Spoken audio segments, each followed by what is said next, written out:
আমরা সবসময় একটা হাদিস পড়ি যে আত-তাকদিরু লা ইয়ারুদ্দু, তকদির কখনো পরিবর্তন হয় না। আমরা সবসময় এটা বলি তকদিরে যেটা আছে সেটা শুধু চেষ্টা করার দরকার নাই। অর্থাৎ আল্লাহ রাসূল বলছেন মান জাদ্দা ওয়াজাদা, মানুষ ততটুকুই পায় যতটুকু সে চেষ্টা করে। এবং আল্লাহ তাআলা কোরআনে বলেছেন ওয়ালাইসা লিল ইনসানু ইল্লা মা সা, মানুষ ততটুকুই পাবে যতটুকু সে চাইবে, চেষ্টা করবে। এবং আল্লাহ তাআলা কোরআন আরেকটা আয়াতে বলেছেন ইন্নাল্লাহা লা ইউগাইয়িরু বিকাউমি হাত্তা ইউগাইয়িরু বিআনফুসিহিম, কোন জাতির ভাগ্য আল্লাহ পরিবর্তন করে না, কোন ব্যক্তির ভাগ্য আল্লাহ পরিবর্তন করে না যতক্ষণ পর্যন্ত জাতি ব্যক্তি নিজের ভাগ্য পরিবর্তন করার চেষ্টা না করে। তো সুতরাং তুমি যদি তোমার চেষ্টা না করো তুমি কখনো সফল হতে পারবা না। আমি একবারই শেষ প্রান্তে চলে আসছি।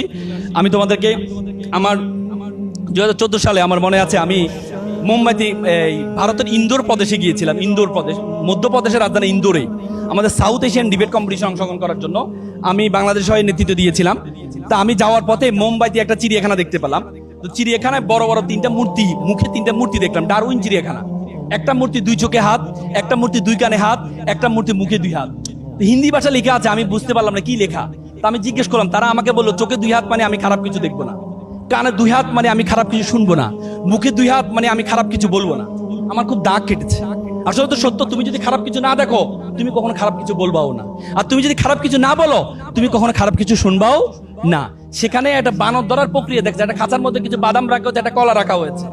বানর আবার কলা এবং বাদাম পছন্দ করে, সে কলাটা নেওয়ার জন্য যখন হাতটা ভিতরে নেয় তখন সে হাতটা বের করতে পারে না। কেন বের করতে পারে না? কারণ কলা সহ হাতটা বের হওয়ার অবস্থা নেই। পরবর্তী সে ধরা খেয়ে যায়। সে চাইলে এখান থেকে মুক্ত হইতে পারে, কিভাবে বলতো? কলাটা ছেড়ে দিলে, কিন্তু সে কলা লালসা ছাড়তে পারে না, পরবর্তী সে ধরা খেয়ে যায়। তোমাদের লাইফে এরকম অনেক বাদাম আছে। আড্ডা is a one kind of বাদাম, gaming is a one kind of বাদাম, Facebook is a one kind of বাদাম, serial is a one kind of বাদাম। বাদামের লালসা যদি তুমি সার্টেন টাইম না ছাড়তে পারো তাহলে তুমি বানরের মতো খাঁচার মধ্যে বন্দী হয়ে যাবা। এপিজে আব্দুল কালাম বলেছে প্রজাপতির পিছনে ঘুরিও না, ফুলের চাষ করো, প্রজাপতি তোমার পিছনে ঘুরবে, তোমার পিছনে ঘুরবে। সে প্রজাপতি পিছনে না ঘুরে ফুলের চাষ করো, ক্যারিয়ারের চাষ করো।